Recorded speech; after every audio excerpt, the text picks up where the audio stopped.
Welcome students, class 12th के लिए आज हमने आपके शानदार द लास्ट लेसन का वो वीडियो प्रिपेयर किया है जिसकी हम आप लोगों के लिए कंटिन्यू प्रिपरेशन करवा रहे हैं। हमने लास्ट वीडियो में भी आपको क्वेश्चंस बताए थे, जिस टाइप के क्वेश्चंस अब न्यू पैटर्न पर आने लगे हैं। बिल्कुल सेम पैटर्न पर हमने आपके लिए क्वेश्चंस लिए हैं और बिल्कुल आपके बुक के इनसाइड से या फिर बुक में दिए हुए टेक्स्ट क्वेश्चंस उनके अकॉर्डिंग हमने क्वेश्चंस बनाए हैं। आइए देखते हैं। और शानदार ट्रिक भी है, यानी हमने 5 क्वेश्चंस लिए हैं, लेकिन आंसर हमने यहाँ पर ये एक बनाया है और दूसरा जो आंसर बनाया है वो भी इसी की मदद से बनाया है, लेकिन आपको शानदार तरीके से ये चीज़ समझ में आ जाएगी। आइए स्टार्ट करते हैं। यहाँ पर ये दिया हुआ है question 1, French things will they make them sing in German even the pigeons. जो पिजन्स यानी कबूतर बोले थे, तब जो फ्रेंच था उसने ये बात सोची थी कि क्या ये इन कबूतरों को भी जर्मन भाषा में गीत गाना सिखा देंगे क्या। व्हाट कुड दिस मीन, इसका क्या अर्थ हो सकता है, ये आपके बुक में दिया हुआ है। थिंकिंग अबाउट इट में आप जब पीछे पेज पलटेंगे, बदल के जाएंगे तो वहां पर नजर आएगा। इसी का दूसरा क्वेश्चन एडिशनल है, how did French condemn the Persians for imposing German on them. French है वो पर्शिया के लोगों को, सैनिकों को कैसे उनकी निंदा करता है उनके ऊपर जर्मन को इम्पोज यानी थोपे जाने पर। इसी का थर्ड है, when a people are enslaved as long as they hold fast to their language it is as if they had the key to their prison. Explain it, ये हेमल ने कही हुई है कि जब लोगों को गुलाम बना लिया जाता है और जब तक उनके पास उनकी मातृभाषा रूपी उनकी पकड़ होती है, फास्ट मजबूत पकड़ होती है मातृभाषा पर, इट इज, इसका मतलब है एज इफ, जैसे तो they had the key to their prison, उनकी जेल की चाबी उनके हाथ में होती है अगर उनकी मातृभाषा पर पकड़े, यानी कि वो आपस में एक दूसरे से कम्युनिकेट कर सकते हैं तो। और ये फोर्थ है, how does Mister Hamel describe the importance of the mother टंग।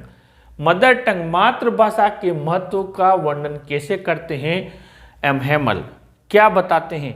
और इसी का एक और है, ये तो सारे एक तो दो तो गए, फ्रेंच क्या सोचता है, एम हेमल क्या सोचते हैं, लेकिन आजकल एग्जामिनर ये भी क्वेश्चन देने लग गया ऐसे भी कि आप अपने हिसाब से क्या सोचते हैं, आप स्वयं बनाकर लिखिए। इन दोनों को हटा देता है, ये इसमें मातृभाषा का महत्व आया है। आप अपने शब्दों में मातृभाषा का महत्व बताइए, एक तरीके से जैसे हम पैराग्राफ ऐसे लिखकर आते हैं वैसे देने लग गया। जैसे describe the importance of mother tongue in your own words, अपने शब्दों में मातृभाषा का के महत्व का वर्णन कीजिए। आप क्या सोचते हैं मातृभाषा के बारे में, ये भी। लेकिन आप यहाँ पर स्टडी कर रहे हैं तो यहाँ एक ही फायदा है, इम्पोर्टेंस इस चीज़ की है कि हम जो आंसर बनाते हैं उनको कॉमन बना देते हैं, पूरी मेहनत करते हैं कि इनके अलग अलग आंसर नहीं रटना पड़े। स्टार्ट करते हैं। जो पहले के 2 क्वेश्चन हैं फ्रेंच वाले, इनको क्या करना है, हमें ये आंसर लिखे हमने। When French heard the pigeons cooing, जब फ्रेंच ने कबूतर वाले और जब जर्मन भाषा पर जो पर्शिया के सैनिक हैं उनकी किस प्रकार आलोचना करता है। तो when French heard the pigeons cooing it occur to him if the German would force them to speak in German. जब फ्रेंच ने कबूतरों को क्वीइंग करते हुए बोलते हुए सुना, उसके दिमाग में ये बात आई कि क्या जर्मन के लोग इनको भी जर्मन भाषा में बोलना सिखा देंगे क्या। ही थिंक्स डेट, वो सोचता है, just as pigeons can not be made to change their language, जिस प्रकार कबूतरों को भी आप उनकी भाषा को बदल नहीं सकते हैं, कोई भी सैनिक को वो उन्हीं की लैंग्वेज बोलेंगे। पक्षी, nobody can be force to change his language, उसी तरह किसी को भी आप जबरदस्ती उसकी भाषा नहीं बदलवा सकते हैं। अब ये यहाँ तक तो 30 से 40 शब्दों में आपने लिख दिया, प्लस अगर मान लीजिए इसको लॉन्ग आंसर में और वर्ड लिमिट बढ़ाता है तो फिर वंस मदर टंग जो इसमें से है और ओन लैंग्वेज तक, वो आपको यहाँ से लेना है, वंस मदर टंग से लेकर और ओन लैंग्वेज तक, प्लस नोबडी इज पावरफुल यहाँ से आपको पावरफुल से मदर टंग तक आपको लिखना है, वो भी आपको इसी में से लिखना है जो ये रहा नोबडी इज पावरफुल से लेकर और मदर टंग तक। यानी ये आंसर आपका कंप्लीट हो गया इसी में से, और कुछ आंसर हमने इसका बनाया। अब आगे बढ़ते हैं क्वेश्चन नंबर 3 में और 4 में। इन दोनों का आंसर हमने क्या किया है, मिस्टर हेमल ने कहे हैं दोनों, क्योंकि मिस्टर हेमल कैसे मदर टंग का महत्व बताते हैं और ये बात भी उन्होंने कही है। तो ये जब आप 3 और 4 लिखें तो आप क्या करें, आंसर 3 एंड 4 को स्टार्ट आप यहाँ से करें। Mister Hamel was true lover and supporter of the mother tongue. Shri Hamel जो मातृभाषा है उसके सच्चे प्रेमी थे और उसके पक्षधर थे, समर्थक थे। फिर आप इसको बढ़ा दें और लास्ट तक पूरा लिख दें। ये हो गया 3 एंड 4 वाला। आइए इसको समझ लेते हैं, क्योंकि कई स्टूडेंट्स के हिंदी ट्रांसलेशन में दिक्कत आती है और उनको मीनिंग्स नहीं आते हैं तो याद होने में दिक्कत आती है। देखते हैं। The importance of one's mother tongue is that one learns it from one's mother. मातृभाषा का महत्व ये है कि इसे कोई भी हो अपनी माँ से सीखता है, ये बात है। Even birds too learn their own language, यहाँ तक कि पक्षी भी अपनी ही भाषा सीखते हैं। Mother tongue is the only medium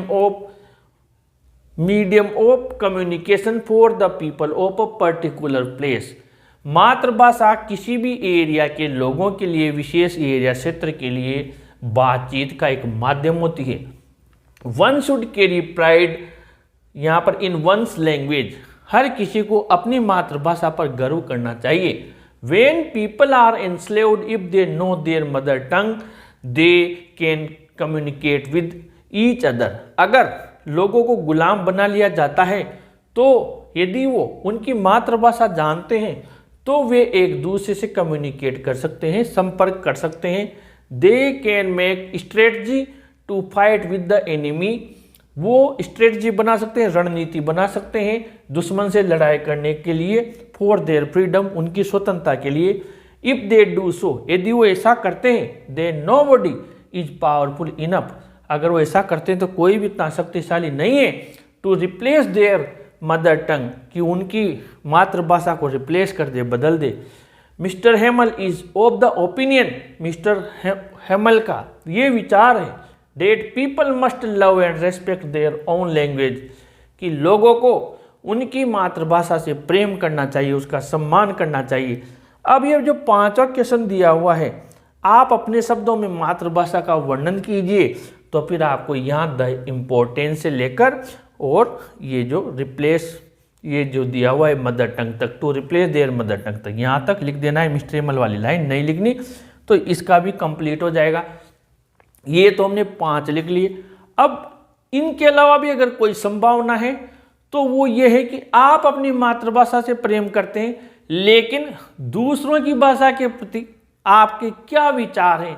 you love और pride your own language, but how do you see others language, दूसरों की भाषा के प्रति आपके क्या विचार हैं। तो आपको 1-2 लाइन उसमें प्लस करनी बहुत सिंपल तरीके से। जैसे ये तो सारी चीज़ हो ही गई, उसमें आपको क्या लिखना है मैं ऐसे बोलकर बता देता हूँ। We should also love and respect others language, दूसरों की भाषा का भी हमें सम्मान करना चाहिए।